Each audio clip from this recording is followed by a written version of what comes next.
C'est une nouvelle semaine qui s'annonce et nous la commençons avec vous comme première intervenante, Judith Unamaka, bienvenue. Merci Piombo. Et pour commencer déjà, quelle est l'actualisation du taux du jour? Voilà, à propos du barème de change dans la ville-province de Kinshasa, retenant qu'à l'officiel, le taux est à 2000 francs congolais pour 1 dollar américain, un franc CFA vaut 3,40 centimes et 1 euro salienne à 2233 francs congolais.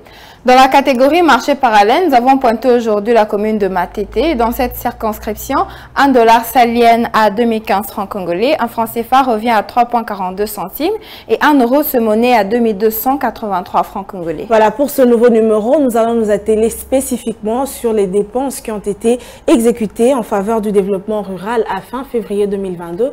Mais avant d'y arriver, on aimerait revenir pendant la même période, mais l'année dernière, combien a été exécuté de la part du gouvernement pour ce secteur? Tout d'abord, commençons par définir le développement rural qui vise à augmenter la production agricole afin de sécuriser l'approvisionnement alimentaire tant au niveau rural que local et à favoriser le développement économique des communautés rurales en vue de les renforcer et d'améliorer les conditions d'existence de leurs membres. Et pour répondre à votre question, le gouvernement congolais a décaissé en faveur du développement rural un montant total de 2,5 milliards de francs congolais, soit un montant représentant 1,2 million de dollars américains. Et pendant que les prévisions linéaires étaient chiffrées à 37,5 milliards de francs congolais, soit 18,7 millions de dollars américains, et le taux de réalisation a été pour cette période de 6,6% en faveur du développement rural à fin février 2021. Avant de nous séparer, faisons une petite étude comparative entre fin février 2021 et 2022.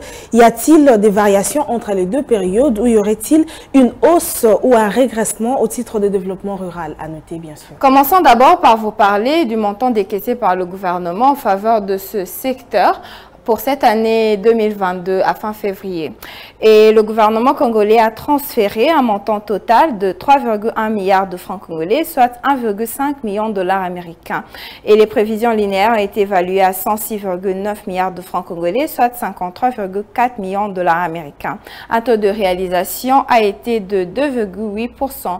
Et en revenant sur votre question de départ, pour faire une petite comparaison, l'on constate que les dépenses exécutées à fin février 2021, qui s'étaient chiffrées à 2,5 milliards de francs congolais, sont inférieures par rapport à celles réalisées en 2022 à la même période. Comme pour dire qu'il se dégage une augmentation de 0,6 milliards de francs congolais. Merci à vous pour toutes ces précisions. C'était un plaisir de vous avoir reçu, Unamaka. Merci à vous, Judith Piombo.